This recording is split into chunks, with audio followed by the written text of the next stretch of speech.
I want to take you through the evolution of organizational culture change using this color model based on the work of Frederick Laloux, a former associate and partner with McKinsey & Company, and the author of Reinventing Organizations.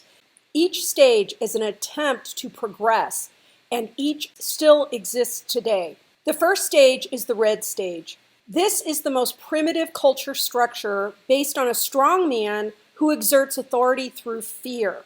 This includes, but is not limited to, monarchies, dictatorships, and just some of the examples shown here. The boss decrees all outcomes. If the boss is displeased, a person could lose their livelihood, wealth, or life. The next stage is amber. Organizations are set up per chains of command. Pay and power is based on status.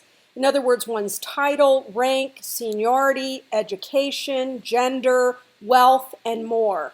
Here are some examples of amber cultures still in play today. The next stage is orange. This is a merit-based model replacing status. This is often seen in multinational organizations when power and pay is held at the top of the hierarchy and it's bestowed from above to specific individuals who are deemed to be high performers. The next stage is green. In this case, mostly leaders come to a consensus about what's needed for the well-being of all. While this is focused on well-being for everyone, including the staff and the community, it is still hierarchical and under the governance of some who bestow such practices to all. The current model is Teal. Teal is a radical evolution because power informed by purpose and values is developed and supported in everyone. In this model, hierarchy is replaced by self-management, internal motivation, and commitment rather than compliance. Teal is first and foremost purpose-oriented. Everyone, from CEO to frontline staff, is taught how to discover and put a stake in the ground for their purpose, which is the expression of what they cause at their best. Then they define their values, which are their behaviors for how to be, to cause their purpose for everyone, including themselves. And then their visions, which are expressions of their purpose. And then their goals, procedures, and roles. This is represented in a blueprint in which each plots a course to live out their calling and define the why and the how they serve that honors their birthright.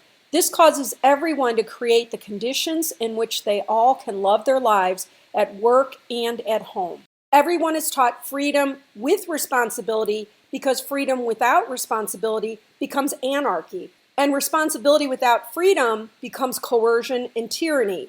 Power is shared, celebrated, guided, and decentralized. Power is redefined as power within, not power over or power under. It is collaborative. People learn to be agile in leading and following as the needs of the situation dictate, and they develop their critical thinking skills so that they can be heuristic, which means capable of creating solutions on the fly, instead of algorithmic, relying on a likely outdated set of formulas that have been provided by people in the past or people outside of their own authority.